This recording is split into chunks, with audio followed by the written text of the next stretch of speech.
എല്ലാവർക്കും daily news അനാലിസിലേക്ക് സ്വാഗതം. അപ്പോൾ ഈ പ്രാവശ്യത്തെ ഡെയിലി ന്യൂസിൽ നമ്മൾ നോക്കാൻ പോകുന്ന ടോപ്പിക്സ് ഇതൊക്കെയാണ്. Supreme court raps air quality panel over failure to curb Delhi pollution. Okay, അപ്പോൾ ഇത് ഡൽഹി പൊല്യൂഷൻ ടാക്കിൾ ചെയ്യാനായിട്ടൊരു കമ്മീഷനെ നിയമിച്ചിട്ടുണ്ടായിരുന്നു. അപ്പോൾ ആ കമ്മീഷന് പ്രോപ്പറായിട്ട് എയർ ക്വാളിറ്റി മെയിൻറ്റെയിൻ ചെയ്യാൻ പറ്റിയില്ല എന്നുള്ള രീതിയിൽ വന്നപ്പോൾ സുപ്രീം കോർട്ട് ആക്ഷൻ എടുത്തു എന്നാണ്. അത് GS3 എൻവയോൺമെൻറ്റ് റിലേറ്റഡ് ആയിട്ടുള്ള ഒരു ന്യൂസാണ്. പിന്നെ next, keep the fire of the self respect movement going. ഇത് നമ്മുടെ ദ്രാവിഡ മൂവ്മെൻ്റ് ഒക്കെ ആയിട്ട് റിലേറ്റഡ് ആയിട്ട് ഉള്ളൊരു എഡിറ്റോറിയലാണ്. നമ്മുടെ GS1 ഹിസ്റ്ററി ആയിട്ട് റിലേറ്റഡ് നമുക്ക് പറയാൻ പറ്റുന്ന ഒരു ടോപ്പിക്കാണ്. അപ്പം ഹിസ്റ്റോറിക്കൽ പെർസ്പെക്റ്റീവായിട്ടാണെങ്കിലും അല്ലെങ്കിൽ തമിഴ്നാടിൻ്റെ പൊളിറ്റിക്സ് പെർസ്പെക്റ്റീവിലായിട്ടാണെങ്കിലും വളരെ ഇമ്പോർട്ടൻ്റ് ആയിട്ടുള്ളൊരു കാര്യമാണ് പെരിയാറൊക്കെ നയിച്ച ദ്രാവിഡ മൂവ്മെൻറ്റ് എന്ന് പറയുന്നത്, അല്ലെങ്കിൽ സെൽഫ് റെസ്പെക്ട് മൂവ്മെൻറ്റ്. അപ്പം അത് നമുക്ക് കുറച്ച് കാര്യങ്ങൾ നമ്മൾ നോക്കേണ്ട ആവശ്യമുണ്ട്, പ്രിലിംസ് പെർസ്പെക്റ്റീവിലാണെങ്കിലും മെയിൻസ് പെർസ്പെക്റ്റീവിലാണെങ്കിലും. ഓക്കെ, അപ്പം next, UKPM Starmer backs permanent seat in UN security council for India. ഇത് GS2 ഇൻ്റർനാഷണൽ റിലേഷൻസ് ആയിട്ട് റിലേറ്റഡ് ആയിട്ടുള്ള ഒരു ന്യൂസാണ്. അപ്പോൾ ഇതിൽ നമ്മൾ കൂടുതലും നോക്കുന്നത് UNSC തന്നെയാണ്, UN സെക്യൂരിറ്റി കൗൺസിലാണ്. അതുപോലെ തന്നെ UNൻ്റെ ബോഡീസിനെ കുറിച്ച് നമ്മൾ ചെറുതായിട്ട് നോക്കും. അപ്പം എന്തുകൊണ്ട് ഇന്ത്യക്ക് ഒരു പെർമനൻറ്റ് പ്രസിഡൻസി അല്ലെങ്കിൽ പെർമനൻറ്റ് സീറ്റ് വേണം എന്നുള്ള, പ്രസിഡൻസി അല്ല പെർമനൻറ്റ് സീറ്റ് കൊടുക്കണം എന്നുള്ള ഒരു കാര്യങ്ങൾ, എന്താണ് അതിൻ്റെ ഓപ്പോസിഷനും അങ്ങനത്തെ കാര്യങ്ങൾ നമ്മൾ അനാലിസിസ് ചെയ്യുന്നുണ്ട്. ഓക്കെ, ഇപ്പോൾ നമ്മൾ ന്യൂസിലോട്ട് പോവുകയാണ്. First news, supreme court raps air quality panel over failure to curb Delhi's pollution. Okay, Supreme Court of India recently reprimanded the Commission for Air Quality Management for its inability to curb Delhi's persistent pollution problem. Okay, the court expressed its dissatisfaction over the panel's failure to effectively implement the measures aimed at controlling pollution. Okay, ഇത് basically എന്താണ്, stubble burning. ഇപ്പോൾ ഡൽഹി പൊല്യൂഷൻ്റെ ഒരു reason എന്ന് പറയുന്നത് നമുക്കറിയാം, പഞ്ചാബ് ഏരിയയിൽ സ്റ്റബിൾസ്, അതായത് നമ്മൾ കൊയ്ത്തെല്ലാം കഴിഞ്ഞിട്ട് അതിൻ്റെ കച്ചി ഉണ്ടല്ലോ, അപ്പോൾ കച്ചി ഇവർ കത്തിച്ചിട്ട് അതിൻ്റെ പുക ഡൽഹി റീജിയനിലോട്ട് വരും. ഓക്കെ, അപ്പോൾ ഡൽഹി റീജിയൻ എന്ന് പറയുന്നത് ആക്ച്വലി ഒരു ലാൻഡ് ലോക്ക്ഡ് ഏരിയ ആണ്. അപ്പോൾ ഈ ലാൻഡ് ലോക്ക്ഡ് ഏരിയ ആയിട്ടുണ്ട്. ഇപ്പോൾ പഞ്ചാബിൽ ബേൺ ചെയ്യുന്നത് ഇവിടുന്ന് വന്ന് ഇവിടെ ഡൽഹിയിൽ വരും. അപ്പോൾ ഡൽഹി ആക്ച്വലി ഒരു ലാൻഡ് ലോക്ക്ഡ് ആയതുകൊണ്ട് തന്നെ ഈ സ്മോക്ക് ഇവിടെ വന്ന് ഇവിടെ ഡൽഹി മൊത്തം സ്പ്രെഡ് ആവും. ഓക്കെ, അപ്പോൾ അത് വേറെ എങ്ങോട്ട് പോകാൻ പറ്റാത്തത് കൊണ്ട് അത് സ്മോഗായിട്ട് അവിടെ പൊല്യൂഷൻ ക്രിയേറ്റ് ചെയ്യുകയാണ് ചെയ്യുന്നത്. ഓക്കെ, അപ്പോൾ സ്റ്റബിൾ ബേണിങ് ടാക്കിൾ ചെയ്യാനായിട്ടൊക്കെയാണ് ഇത് കൊണ്ടുവന്നത്. പക്ഷേ അത് ടാക്കിൾ ചെയ്യാനായിട്ട് പറ്റിയിട്ടില്ല. Focusing on stubble burning with air quality deteriorating as the winter season approaches, the issue of pollution has become a matter of serious concern for both NCR region, അതായത് national capital region and the neighbouring states. Okay, നമ്മളിതിനകത്ത് supreme കോർട്ടിൻ്റെ directive എന്താണെന്ന് നോക്കിക്കഴിഞ്ഞാൽ, supreme court directed the CAQM to file a detailed status report by October 3 outlining the specific measures implemented to control stubble burning and pollution in the national capital region. The bench noted that despite the legal framework, there has been a lack of compliance with pollution levels continuing to rise. അപ്പോൾ ഇതിൻ്റെ core issues എന്താണെന്ന് ചോദിച്ചു കഴിഞ്ഞാൽ, stubble burning ആണ്. Neighbouring സ്റ്റേറ്റ്സിലെ അത് Delhi air പൊല്യൂഷന് contribute ചെയ്യുന്ന major reason stubble burning തന്നെയാണ്. The court observed that the CAQM directives often remain in paper lacking effective. അതായത് ഗ്രൗണ്ട് ലെവലിൽ ഇത് ഒരു ഇംപ്ലിമെൻറ്റേഷനും ഉണ്ടായിട്ടില്ല, ജസ്റ്റ് ഒരു പോളിസി മാത്രമായിട്ട് പോവുകയാണ്. Okay, need for stronger actions. Supreme court highlighted the need for more coordinated effort among state governments of Haryana, Punjab, Uttar Pradesh and Rajasthan. The lack of coordination and follow through has led to minimal impact, even as the commission was created to centralize the efforts in tackling air pollution. Okay, അപ്പോൾ നമുക്കറിയാം stubble burning is one of the reason for Delhi pollution അല്ലേ. അപ്പം അത് tackle ചെയ്യാൻ വേണ്ടിയിട്ട്, അല്ലെങ്കിൽ ആ ഒരു എയർ പൊല്യൂഷൻ അല്ലെങ്കിൽ എയർ ക്വാളിറ്റി ഇമ്പ്രൂവ് ചെയ്യാനായിട്ടാണ് commission for air quality management കൊണ്ടുവന്നത്. ഓക്കെ, അപ്പോൾ നമ്മൾ commission for air quality management എന്താണെന്നാണ് നോക്കുന്നത്. Okay, commission for air quality management CAQM ordinance 2020 and formalised in CAQM act 2021 അത് ബേസ് ചെയ്തിട്ടാണ് ഇത് ഉണ്ടായത്. അതൊരു ഓർഡിനൻസ് പ്രകാരം ഇത് വന്നു. അതിൽ വാലിഡേഷൻ വന്നത് ആക്ട് ആക്കിയത് 2021 ആക്ട് QSM ആക്ട് 2021 ആണ്. Okay, it replaced the Supreme Court's appointed Environment Pollution Prevention Control Authority, which had been operational for 22 years. Okay, ഇപ്പോൾ ഇതിൻ്റെ ജൂറിസ്ട്രിക്ഷനും പവേഴ്സ് എന്താണ്? ഇതിൻ്റെ commission has jurisdiction over Delhi, national capital region and adjoining areas of Punjab, Haryana, Rajasthan, ഉത്തർപ്രദേശിലൊക്കെ ഇതിന് jurisdiction ഉണ്ട്.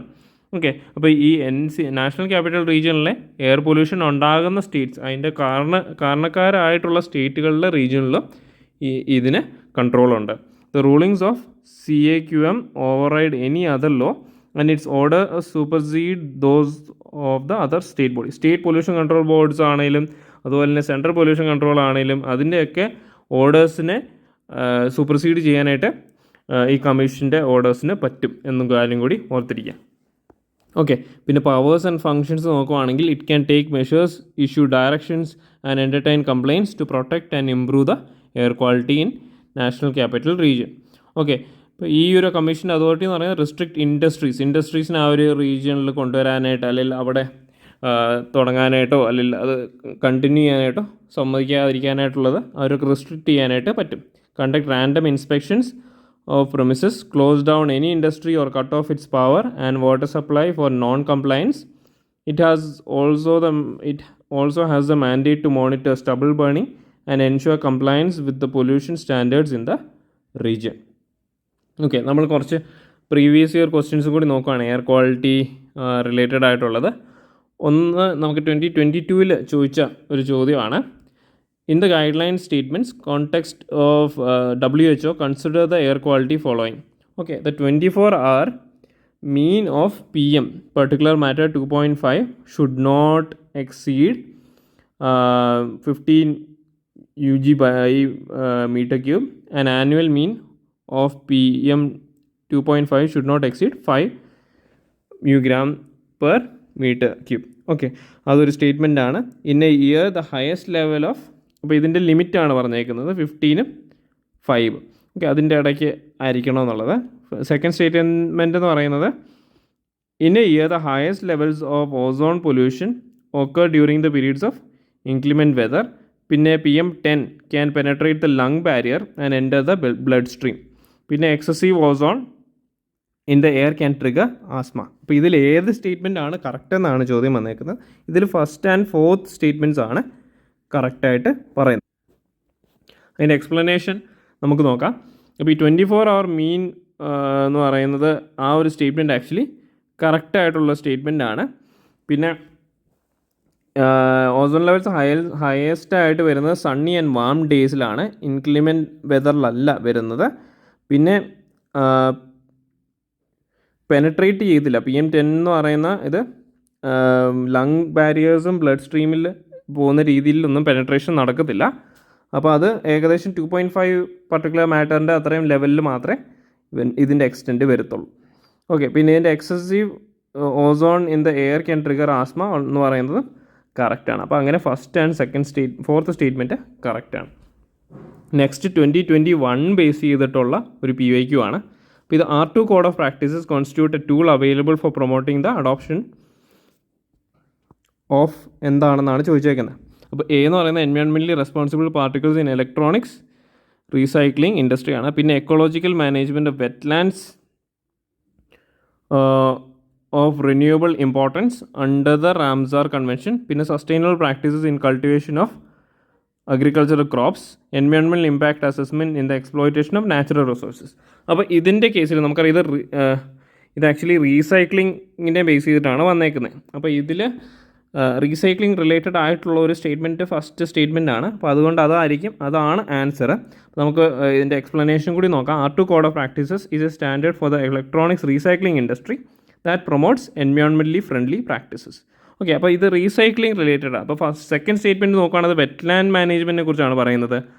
Third ആണെങ്കിൽ sustainable agriculture ആണ്. ഫോർത്ത് ആണ് എൻവയോൺമെൻറ്റൽ ഇമ്പാക്റ്റ് അസസ്മെൻറ്റിനെയാണ് പറയുന്നത്. അപ്പോൾ റീസൈക്ലിംഗ് റിലേറ്റഡ് ആയിട്ടുള്ള ഒരു സ്റ്റേറ്റ്മെൻറ്റ് എന്ന് പറയുന്നത് ഫസ്റ്റ് സ്റ്റേറ്റ്മെൻറ്റ് ആയതുകൊണ്ട് തന്നെ അതാണ് അതിൻ്റെ ആൻസർ. ഓക്കെ, ഇപ്പോൾ നെക്സ്റ്റ് ന്യൂസിലോട്ട് നമ്മൾ പോവുകയാണ്. ഇത് സെൽഫ് റെസ്പെക്റ്റ് മൂവ്മെൻറ്റിനെ ബേസ് ചെയ്തിട്ടാണ്. അപ്പം അത് keep the fire of self respect movement going. The self-respect movement, which began in early 20th century, aimed to empower marginalized communities and promote individual self-respect by challenging the hierarchical caste structures prevalent in the society. അപ്പോൾ ഇത് എന്താണ്, രാമസ്വാമി അല്ലെങ്കിൽ Periyar, PV Ramaswamy അല്ലെങ്കിൽ പെരിയാറാണ് ഇതിൻ്റെ founder. Okay, ഈ movement advocate ചെയ്തത് equality, rationalism, social justice ഒക്കെയാണ്. അപ്പോൾ ഈ കറണ്ട് കേസ് സിനാരിയോയിൽ ഇതിൻ്റെ പ്രെവലൻസ് അല്ലെങ്കിൽ എന്തുകൊണ്ടാണ് ഇത് ഇമ്പോർട്ടൻ്റ് ആകുന്നത് എന്നുള്ള കാര്യങ്ങളാണ് നമ്മൾ നോക്കുന്നത്. ഫസ്റ്റ് നമ്മൾ നോക്കുന്നത് ഈ സെൽഫ് റെസ്പെക്റ്റ് മൂവ്മെൻറ്റിൻ്റെ ഒറിജിൻസ്. ഓക്കെ, അത് എങ്ങനെയാണ് തമിഴ്നാട് പൊളിറ്റിക്സിലോട്ട് വന്നത്, അല്ലെങ്കിൽ സെൽഫ് റെസ്പെക്റ്റ് മൂവ്മെൻറ്റ് എങ്ങനെയാണ് ഒരു പൊളിറ്റിക്കൽ മൂവ്മെൻറ്റ്, ഒരു സോഷ്യൽ മൂവ്മെൻറ്റ് എങ്ങനെയാണ് പൊളിറ്റിക്കൽ മൂവ്മെൻറ്റിലോട്ട് ട്രാൻസ്ഫോം ആയേ എന്നും കൂടി നമ്മൾ നോക്കുന്നുണ്ട്. Okay, origins and ideals of self respect movement. പെരിയാറാണ് 1925 സെൽഫ് റെസ്പെക്റ്റ് മൂവ്മെൻറ്റ് സ്റ്റാർട്ട് ചെയ്തത്. Eradicate caste hierarchies and social inequalities address ചെയ്യുക എന്നുള്ളൊരു ഉദ്ദേശത്തോടെയാണ് സെൽഫ് റെസ്പെക്റ്റ് മൂവ്മെൻറ്റ് തുടങ്ങിയത്. The main objectives were to promote self-respect among oppressed communities, eliminate caste-based discrimination and empower women. Emphasis on rational thinking ഉണ്ടായിരുന്നു, rejection of Brahminical dominance, creating social awareness against discriminatory practices. അപ്പോൾ ഇതിൻ്റെ impact അല്ലെങ്കിൽ key achievements എന്താണെന്ന് ചോദിച്ചു കഴിഞ്ഞാൽ, reforms, introduction of equal property rights for woman, അതൊരു important കാര്യമാണ്. Property rights കിട്ടി വുമണിന്. പിന്നെ ദേവദാസി സിസ്റ്റം, നമുക്കറിയാം ടെമ്പിൾ ഡാൻസർ സിസ്റ്റം ഒക്കെ അബോളിഷ് ചെയ്തു. And enabling widow remarriage. പിന്നെ advocated against child marriage, arrange marriages and promoted concept of self choice and intercaste marriages. പെരിയാറിൻ്റെ ആൻറ്റി റിലീജിയസ് സ്റ്റാൻസ് എന്താണ്, ട്രഡീഷണൽ റിച്വൽസിനെ ചാലഞ്ച് ചെയ്തിട്ടുണ്ട്. എസ്പെഷ്യലി എവിടെയാണ്, തമിഴ് ബ്രാഹ്മണിക്കൽ കമ്മ്യൂണിറ്റീസിനെ അത് ചാലഞ്ച് ചെയ്തിട്ടുണ്ട്. ഓക്കെ, സെൽഫ് റെസ്പെക്റ്റ് മൂവ്മെൻറ്റ് 2.2 എന്ന് പറയുന്നത് ആക്ച്വലി എന്താണ്, അതൊരു പൊളിറ്റിക്കൽ മൂവ്മെൻ്റ് ആയിട്ട് വേണം നമുക്ക് പറയാം. ഓക്കെ, അപ്പോൾ 1967 ദ്രാവിഡ മുന്നേറ്റ കഴകം അല്ലെങ്കിൽ DMK പാർട്ടി ഇലക്ഷൻ ജയിച്ചു. Formal transition of the movement ideology in to Tamil Nadu governance structure. ഇവിടെയാണ് ഒരു സോഷ്യൽ മൂവ്മെൻ്റ് ആയിട്ട് തുടങ്ങിയ സെൽഫ് റെസ്പെക്റ്റ് മൂവ്മെൻറ്റ് ഒരു പൊളിറ്റിക്കൽ മൂവ്മെൻ്റ് ആയിട്ട് മാറുന്നത്. Okay, Dravidian political parties continue to advocate social justice, economic equality and rights of marginalised communities in modern India. അപ്പോൾ നമ്മൾ നോക്കുകയാണെങ്കിൽ എൻറ്റയർ തമിഴ്നാടിൻ്റെ പൊളിറ്റിക്സ് ദ്രാവിഡിയൻ കൾച്ചർ അല്ലെങ്കിൽ അഡ്വക്കേറ്റിംഗ് ദ്രാവിഡിയൻ റൈറ്റ്സ് എന്ന രീതിയിലാണ് പോകുന്നത്. Okay, introduction of social policies such as reservation systems, economic empowerment programs for Dalits, backward classes and a consistent focus on rationalist education.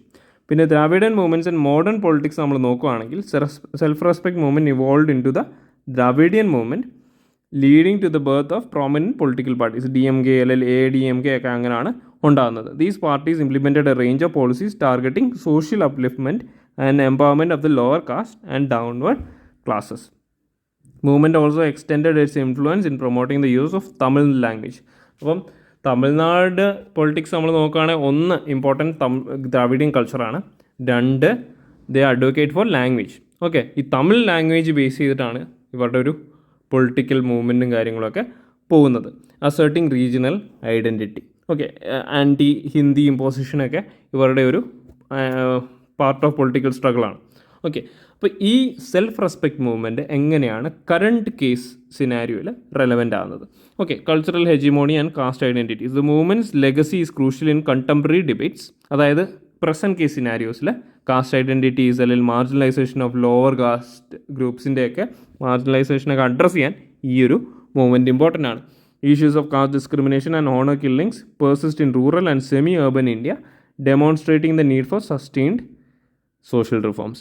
പിന്നെ gender rights and modern feminism നമ്മൾ നോക്കുകയാണെങ്കിൽ ഇത് self respect movement advocates ചെയ്തായിരുന്നു. നമ്മൾ ആദ്യം തന്നെ കണ്ടു woman rights അല്ലെങ്കിൽ ഈക്വൽ വുമണിനും ഈക്വൽ പ്രോപ്പർട്ടി ഓണർഷിപ്പ് റൈറ്റ്സുകൾ കൊടുക്കുന്നത്, പിന്നെ റിജക്ഷൻ ഓഫ് പാട്രിയാർക്കൽ നോംസ്, ആ കാര്യങ്ങളൊക്കെ അഡ്രസ്സ് ചെയ്തിട്ടുണ്ട്. Progressive legislations like the abolition of triple talaq and equal inheritance rights for woman are aligned with the movement's core principles. Okay, വുമണിന് property rights കൊടുക്കുന്നത് patriarchal നോംസിനെതിരായിട്ട് വരുന്ന കാര്യങ്ങളും self respect movement പാർട്ടായിരുന്നു ചോദിച്ചാൽ അതിൻ്റെ പാർട്ടായിരുന്നു. ആ സ്റ്റേറ്റ്മെൻറ്റ് കറക്റ്റാണ് എന്നും കൂടി ഓർത്തി. ഓക്കെ, പിന്നെ പൊളിറ്റിക്കൽ യൂസ് ആൻഡ് മിസ്യൂസും കൂടി നമ്മൾ അറിഞ്ഞിരിക്കുക. Okay, the political landscape in Tamil Nadu continues to use the movements ideals to justify various policies, sometimes diluting its original intent. There is a criticism that movement has become a tool of political mobilization rather than genuine social reform. Okay, അപ്പോൾ ഇൻ്റർസെക്ഷനാലിറ്റിയിലെ integration എന്ന് പറയുന്നത് the modern discourse of social justice and intersectionality needs to integrate the self-respect movement. അതിൻ്റെ foundational principles as such നമ്മുടെ political system ആണെങ്കിൽ എല്ലാം കൊണ്ടുവരേണ്ട ആവശ്യമുണ്ട്. Okay, as social categories such as caste, gender, sexuality become more fluid and interconnected, a comprehensive approach based on these ideals can provide a framework for future reforms. അതായത് ഒരു political സെൻസിൽ policy മേക്കിങ്ങിൽ self respect മൂവ്മെൻറ്റിനുള്ള influence വളരെ കൂടുതലാണ്.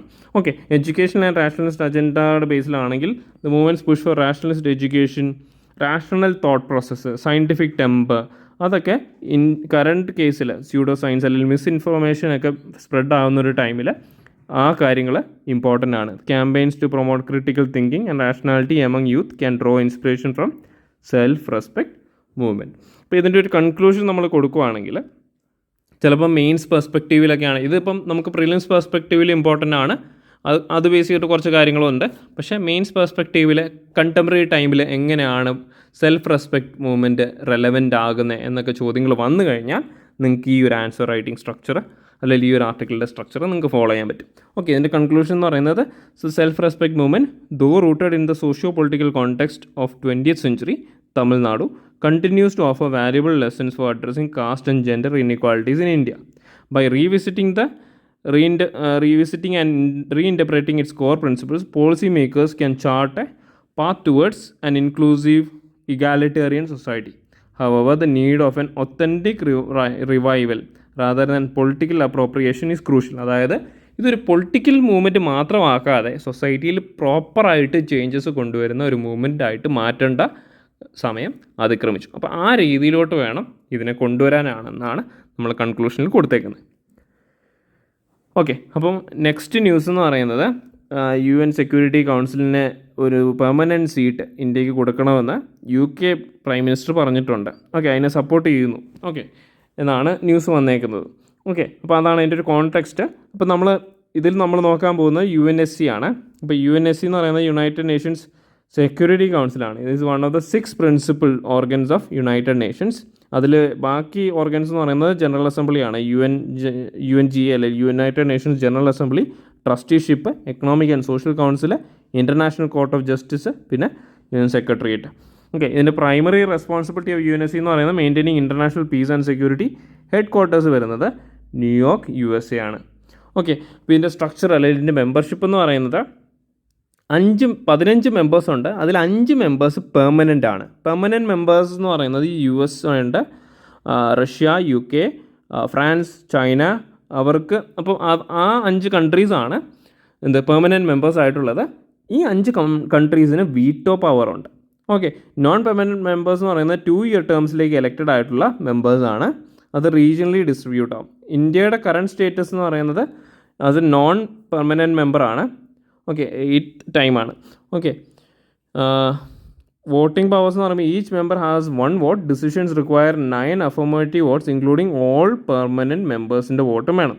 ഒരു single veto vote, അതായത് ഈ വീറ്റോ വോട്ടിൻ്റെ പവർ എങ്ങനെയാണെന്ന് വെച്ചാൽ, ഇപ്പോൾ ഒരു റെസൊല്യൂഷൻ ഞാൻ പാസ് ചെയ്തു ഇന്ത്യനെ റെപ്രസെൻറ്റ് ചെയ്തുകൊണ്ട്, പക്ഷേ ഈ പെർമനൻറ്റ് മെമ്പേഴ്സിൽ 5 പേരും അംഗീകരിച്ചു, അതിലൊരു മെമ്പർ ഇത് അംഗീകരിച്ചില്ലെങ്കിൽ അത് വീറ്റോടാവും, അല്ലെങ്കിൽ അത് തള്ളിപ്പോവും ആ റെസൊല്യൂഷൻ.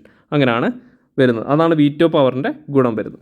ഓക്കെ, ഈ കറണ്ട് UNSCയുടെ സ്ട്രക്ചറിൻ്റെ പ്രശ്നം എന്താണ് എന്നുകൂടി അറിഞ്ഞിരിക്കുക. ഓക്കെ, അണ്ടർ റെപ്രസെൻറ്റേഷനാണ്. ഓക്കെ, മേജർ ഗ്ലോബൽ പവേഴ്സ് ആയിട്ടുള്ള India, Brazil, Germany, South Africa, അതിനെയൊന്നും നമുക്ക് UNSCയിൽ റെപ്രസെൻറ്റേഷൻ കിട്ടിയിട്ടില്ല. പിന്നെ വീറ്റോ പവർ ഇംബാലൻസ് ആണ്. ഓക്കെ, അതായത് ഇങ്ങനൊരു സിനാരിയോയിൽ വീറ്റോ പവർ കൊണ്ടുവന്നു കഴിഞ്ഞാൽ എഫക്റ്റീവായിട്ട് ഡിസിഷൻ മേക്ക് ചെയ്യാനായിട്ട് പറ്റത്തില്ല. പിന്നെ ഡിവിഷൻസ് വിത്തിൻ P5. ഇപ്പോൾ നമുക്കറിയാം, നമ്മളെ ബാക്കി മെമ്പേഴ്സ് എല്ലാം സപ്പോർട്ട് ചെയ്താലും ചിലപ്പം ചൈന സപ്പോർട്ട് ചെയ്യത്തില്ല. ഓക്കെ, അപ്പോൾ അങ്ങനെയുള്ള പ്രശ്നങ്ങളുണ്ട്. ഫ്രീക്വൻറ്റ് കോൺഫ്ലിക്റ്റ് അല്ലെങ്കിൽ പോളറൈസേഷൻ എമംഗ് P5 മെമ്പേഴ്സ്. ഇപ്പോൾ US റഷ്യ കോൺഫ്ലിക്റ്റ് ഉണ്ട്. അപ്പം റഷ്യയും ചൈനയും അലൈസ് ആണ്. അപ്പോൾ അങ്ങനെയുള്ള പ്രശ്നങ്ങളുണ്ട്. റിസൾട്ട് ഇൻ ഡിലേഡ് അല്ലെങ്കിൽ ഇൻഎഫക്റ്റീവ് റെസൊല്യൂഷൻസ് വരാനായിട്ട് സാധ്യതയുണ്ട്. Lack of transparency, no formal records or text of the UNSC meetings, making it less accountable. പിന്നെ ഔട്ട്ഡേറ്റഡ് ഫ്രെയിംവർക്കാണ്. Current structure does not reflect the geopolitical shifts and rise of new regional powers. Okay, ഇന്ത്യയുടെ contribution towards UNSC എന്താണെന്നും കൂടി അറിഞ്ഞിരിക്കുക. Okay, അത് വളരെ important ആണ്. കാരണം നമ്മൾ എന്തുകൊണ്ടാണ് ഒരു പെർമനൻറ്റ് സീറ്റിന് അർഹിക്കപ്പെടുന്നത് എന്നുള്ളൊരു കാര്യം, അതായത് നമ്മൾ ഇത്രയും കോൺട്രിബ്യൂട്ട് ചെയ്യുന്നതുകൊണ്ട് still we are not a permanent member. അപ്പോൾ അതിനുള്ള റീസണും കൂടി ചോദിക്കുവാണല്ലോ, അത് നമ്മൾ ഹൈലൈറ്റ് ചെയ്യണമല്ലോ. അപ്പോൾ ആക്റ്റീവ് പാർട്ടിസിപ്പേഷൻ ആണ്. Played a role in formulating the Universal Declaration of Human Rights, raised its voice against racial discrimination. പിന്നെ പീസ് കീപ്പിംഗ് മിഷൻസിന് നമ്മൾ ഏകദേശം 160,000 ട്രൂപ്സിനെ ഇൻ 43 UN പീസ് കീപ്പിംഗ് മിഷൻസിൽ നമ്മൾ കൊടുത്തിട്ടുണ്ട്. Role in global governance, India has been involve in decisions on decolonisation, Middle East conflicts and maintaining African peace. അപ്പോൾ why India deserves a permanent seat എന്ന് ചോദിച്ചു കഴിഞ്ഞാൽ പോപ്പുലേഷൻ ഒരു റീസൺ ആണ്. ഈ റീസൺസ് നമുക്ക് ഹൈലൈറ്റ് ചെയ്യാം. പിന്നെ largest democracy and second most populous കൺട്രിയാണ്. ഇപ്പം currently we are the most populous country. Okay, economic influence, high GDP and growing economic potential, global contribution എന്ന് പറയുമ്പോൾ second record in UN peacekeeping and active participation in global debates. പിന്നെ cultural and civilised legacy ഉണ്ട്. Diverse ആയിട്ടുള്ള political and cultural ലാൻഡ്സ്കേപ്പാണ് ഇന്ത്യക്കുള്ളത്. Strategic importance, അതായത് South Asia അല്ലെങ്കിൽ Indian Ocean റീജിയനിലൊക്കെയുള്ള ജിയോ പൊളിറ്റിക്സിൽ വളരെ ഇമ്പോർട്ടൻറ്റ് പ്ലെയർ ആണ് നമ്മൾ. Okay, global support for India's bid നമ്മൾ നോക്കുവാണെങ്കിൽ ഒന്ന് യുണൈറ്റഡ് കിങ്ഡത്തിൻ്റെ നമ്മൾ പറഞ്ഞു, പിന്നെ ഫ്രാൻസ് ആൻഡ് US സപ്പോർട്ട് ചെയ്യുന്നുണ്ട്. പിന്നെ G4 group, India, Japan, Germany, ബ്രസീലൊക്കെ UNSC റിഫോംസിന് കളക്റ്റീവ് പുഷ് കൊടുക്കുന്നുണ്ട്. ഓക്കെ, എൻ്റെ വേ ഫോർവേഡ് നമ്മൾ പറയുവാണെങ്കിൽ എക്സ്പാൻഷൻ ഓഫ് UNSC മെമ്പർഷിപ്പ് ഒരു ഇമ്പോർട്ടൻറ്റ് ഫാക്ടറാണ്. Include new permanent members such as ആഫ്രിക്കയിൽ നിന്നും ലാറ്റിൻ അമേരിക്കയിൽ നിന്നും ഏഷ്യയിൽ നിന്നൊക്കെ പുതിയ പെർമനൻറ്റ് മെമ്പേഴ്സിനെ കൊണ്ടുവരിക. പിന്നെ പവർ ഇക്വേഷൻസ് ബാലൻസ് ചെയ്യുക, എല്ലാ എമർജിങ് എക്കണോമീസിലും റെപ്രസെൻറ്റേഷൻ കൊണ്ടുവരാനായിട്ട് കൊടുക്കുക. പിന്നെ ഇന്ത്യാസ് റോൾ എന്ന് പറയുമ്പോൾ India can draft A comprehensive resolution in UNSC reform, ലെവറേജിങ് it's non permanent membership, collaborate with like minded countries, അതായത് G4 അല്ലെങ്കിൽ ഡെവലപ്പിംഗ് നേഷൻസുമായിട്ട് കൊളാബറേറ്റ് ചെയ്യുക. എൻഹാൻസ്ഡ് അക്കൗണ്ടബിലിറ്റി കൊണ്ടുവരണം, അതായത് ട്രാൻസ്പെറൻറ്റ് ആൻഡ് ഡെമോക്രാറ്റിക് പ്രൊസീജിയേഴ്സിലൂടെ വേണം UNSC ഫങ്ഷൻ ചെയ്യേണ്ടതെന്ന കാര്യം നമുക്ക് ഹൈലൈറ്റ് ചെയ്യാനായിട്ട് സാധിക്കണം. ഓക്കെ, ഇപ്പോൾ ഇതാണ് UNSCനെ സംബന്ധിച്ചുള്ള ഒരു കുറച്ച് കാര്യങ്ങൾ. നിങ്ങൾക്കിതെല്ലാം മെയിൻസ് ആൻസർ റൈറ്റിങ്ങിലും അതുപോലെ തന്നെ പ്രിലിംസ് പെർസ്പെക്റ്റീവിലും ഇമ്പോർട്ടൻ്റ് ആണ്. അപ്പം ഈ പ്രാവശ്യത്തെ DNA അനാലിസിസ് എല്ലാവർക്കും മനസ്സിലായെന്ന് വിചാരിക്കുന്നു. ഇനി അടുത്ത പ്രാവശ്യം കാണാം. നന്ദി, നമസ്കാരം.